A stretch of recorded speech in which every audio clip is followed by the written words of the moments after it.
আসসালামু আলাইকুম রহমতুল্লাহি ওবরকাতুহু।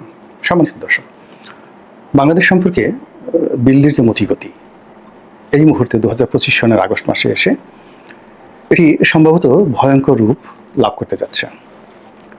সামাজিক মাধ্যমে নানা রকম গুজব, সংবাদ মাধ্যমগুলোতে যে সকল খবর প্রতিদিন ছাপা হচ্ছে এবং বাংলাদেশের বিভিন্ন বিষয়াদি নিয়ে দিল্লি যেভাবে প্রতিক্রিয়া দেখাচ্ছে, তাতে করে অসংখ্য গুজব, অসংখ্য আশঙ্কা, ভয় এবং আতঙ্ক চারিদিক থেকে ধেয়ে আসছে। আমাদের যে ভৌগোলিক অবস্থান, সেই ভৌগোলিক অবস্থানের মধ্যে আবার এই মুহূর্তে যে বিভেদ এবং বিসংবাদ রয়েছে এবং আমাদের এই মুহূর্তে যে রাজনৈতিক অস্থিরতা, রাজনৈতিক শূন্যতা, অর্থনৈতিক অব্যবস্থাপনা এবং সংকট, এই সংকটের মধ্যে ভারতের মতো একটা শক্তিশালী রাষ্ট্র যেভাবে নাক গলানোর চেষ্টা করছে, যেভাবে বাংলাদেশকে চাপে ফেলার চেষ্টা করছে এবং যেভাবে তাদের যে চাণক্য নীতি বাংলাদেশের উপর প্রয়োগ করতে চাচ্ছে, এটি সামাল দেওয়ার মতো যে ব্যাকবোন, মেরুদণ্ড, এটা আসলে বাংলাদেশের এই মুহূর্তে নেই। এটাই বাস্তবতা।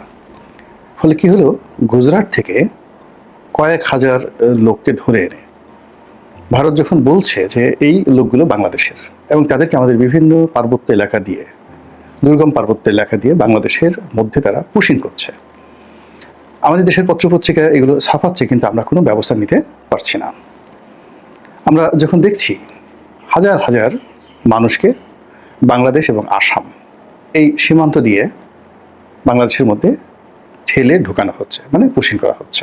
বলা হচ্ছে যে এরা বাংলাদেশি, অবৈধভাবে ভারতে বসবাস করছিল এবং সীমান্তের ওপারে সেই বাঙালি মুসলমানদের উপরে ভারত যে জুলুম অত্যাচার করছে এবং তাদের বাড়ি ঘর ভেঙে তছনছ করে দিয়ে যেভাবে তাদেরকে রোহিঙ্গাদের মতো বিশেষ একটি ক্যাম্পে রাখা হয়েছে বাংলাদেশে পুশিং করার জন্য, ওই দৃশ্য কল্পনা করলে আমরা আতঙ্কগ্রস্ত হয়ে পড়ি। একটি যুদ্ধ ছাড়া এই পরিস্থিতি মোকাবেলা করা যায় না, অথবা একটি চমৎকার মিত্রতা ছাড়া, বন্ধুত্ব ছাড়াও এই পরিস্থিতি মোকাবেলা করা অসম্ভব। তো ঝাড়খণ্ড, ত্রিপুরা, আসাম, এই সীমান্তগুলোতে সমস্যা হচ্ছে। তার সঙ্গে সঙ্গে পশ্চিমবঙ্গের সঙ্গে আমাদের সবচেয়ে যে বড় সীমান্ত রয়েছে, প্রায় ২০০০ কিলোমিটার। এই ২০০০ কিলোমিটার সীমান্তেও নানা রকম অশান্তি শুরু হয়েছে। পশ্চিমবঙ্গের রাজনীতিতে যারা কর্তা ব্যক্তি, এই মুহূর্তে যারা আছেন, বিজেপির কর্তা ব্যক্তি, মানে নরেন্দ্র মোদী যারা লোকজন, শুভেন্দু, তিনি বলার চেষ্টা করছেন যে পশ্চিমবঙ্গে যে সকল মুসলমান বসবাস করে তার ৩৫% মুসলিম নাকি বাংলাদেশ থেকে গিয়েছে। এবং তিনি কিছুদিন আগেও শেখ হাসিনার ব্যাপারে, আওয়ামী লীগের ব্যাপারে খুব দরাজ দিল ছিলেন, কিন্তু গত এক সপ্তাহ আগে দেখলাম তার সামনে কে যেন জয় বাংলা স্লোগানটি তুলেছে, আর তিনি রেগে একদম অগ্নিশর্মা হয়ে তেড়ে এসেছেন। মানে জয় বাংলা স্লোগান শোনার সঙ্গে সঙ্গে তার মাথা খারাপ হয়ে গেছে এবং তিনি মনে করছেন যে শেখ হাসিনা বা আওয়ামী লীগ পশ্চিমবঙ্গের রাজনীতির জন্য, পশ্চিমবঙ্গের জন্য এমন একটা হুমকি, যেটা আগামীতে তার রাজনীতি এবং তার দলের বিজেপির রাজনীতি শেষ করে দিয়ে মমতা ব্যানার্জির হাতকে শক্তিশালী করবে। এমনকি আগামী দিনে যদি বাংলাদেশ শক্তিশালী হয়ে যায়, তাহলে পুরো পশ্চিমবঙ্গ যদি বাংলাদেশের সঙ্গে এসে যায় অতীতের সেই বাংলা, বিহার, উড়িষ্যার মতো, ঠিক এরকম একটা আতঙ্ক শুভেন্দুকে পেয়ে বসেছে। এবং এই কারণে তিনি তার ৩-৪ মাস আগের যে বক্তব্য, সেই বক্তব্য থেকে সরে এসে তিনি এখন আওয়ামী বিরোধী বক্তব্য দিচ্ছেন আর জয় বাংলা বিরোধী স্লোগান দিচ্ছেন। ভারতের কেন্দ্রে, অর্থাৎ দিল্লিতে, রাজধানী দিল্লিতে, সেখানে আমরা এখনো পর্যন্ত কোনো বন্ধুত্বমূলক আচরণ কারোর জন্যই পাচ্ছি না। মানে ডক্টর মোহাম্মদ ইউনূস প্রাণান্ত চেষ্টা করছেন তাদের সঙ্গে একটা সম্পর্ক স্থাপন করার জন্যে, ফলাফল শূন্য। তারপর জামাত, বিএনপি, তারাও চেষ্টা করছেন তাদের অ্যাঙ্গেল থেকে। তো সেখানে জাস্ট একটা ডিপ্লোম্যাটিক রিলেশন, এর বাইরে কোনো মিত্রতামূলক যে বন্ধন, ওটা ভারত এখনো পর্যন্ত জামাতের প্রতি প্রদর্শন করেনি আর বিএনপির প্রতিও প্রদর্শন করেনি।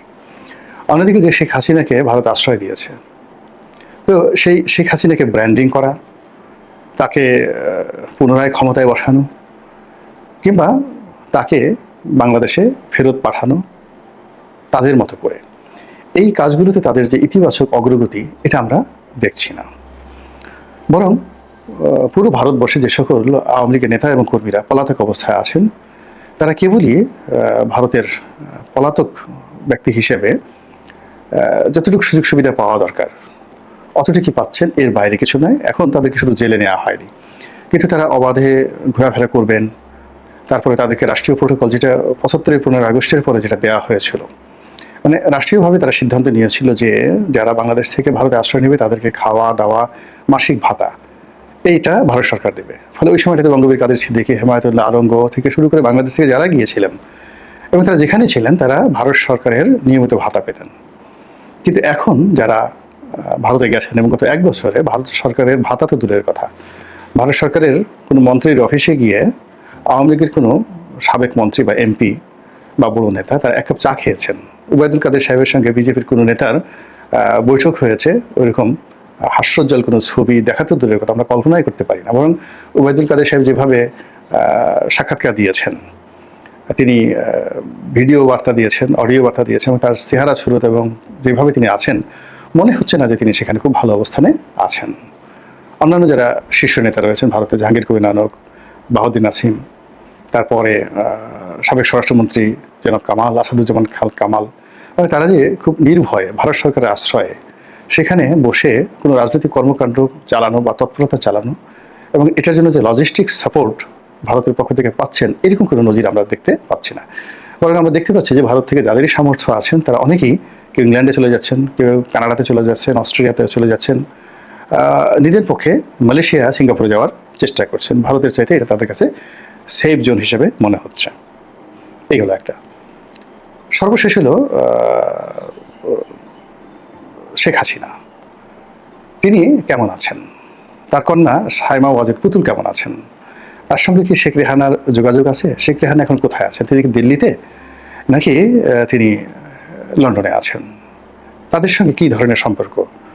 দুই বোনের মধ্যে কি সম্পর্ক আগের মতো আমরা যেভাবে দেখছি যে একে অপরকে নিয়ে খুনসুটি করছেন, দুজনে মাছ ধরছেন, দুজনে বরফের উপর দাঁড়াচ্ছেন, মানে তাদের সম্পর্ক দেখে মনে হয় যে পৃথিবীতে এরকম 80 বছর বয়সী কোনো সেই প্রবীণা বা 75 বছর বয়স্ক কোনো প্রবীণা, এই দুইয়ের মধ্যে যে বন্ধন সম্পর্ক, এরকম সম্পর্কটা আসলে পৃথিবীতে কোথাও নেই। শেখ রেহানা শেখ হাসিনার সম্পর্ক দেখে আমাদের মনে হয়েছিল তাদের মধ্যে কোনো সমস্যা নেই, কিন্তু প্রকৃতপক্ষে তাদের মধ্যে আমরা এখন বুঝতে পারছি যে হাজারো সমস্যা। সেটা সালমানকে নিয়ে, এস আলমকে নিয়ে, ব্যবসা নিয়ে, বাণিজ্য নিয়ে, রাজনীতি নিয়ে, আর অনেক কিছু নিয়ে ডে বাই ডে এই জিনিসগুলো বের হচ্ছে। তো সেটা এখন কোথায় আছে, কেমন আছে? জনাব সজীব ওয়াজেদ জয় শুনেছিলাম মধ্যে দিল্লিতে এসেছেন, তিনি তার মায়ের সঙ্গে দেখা করেছেন, কথা বলেছেন, এরকম একটা স্ট্যাটাস তিনি দেননি। তার ফেসবুক থেকে তিনি এই ধরনের কোনো বক্তব্য দেননি। তাহলে আসলে শেখ হাসিনা ওখানে বসে কি করছেন, কি বলছেন, তার কিছু ভিডিও আমরা দেখিনি এখন পর্যন্ত, অডিও বক্তব্য আমরা নিয়মিত শুনি।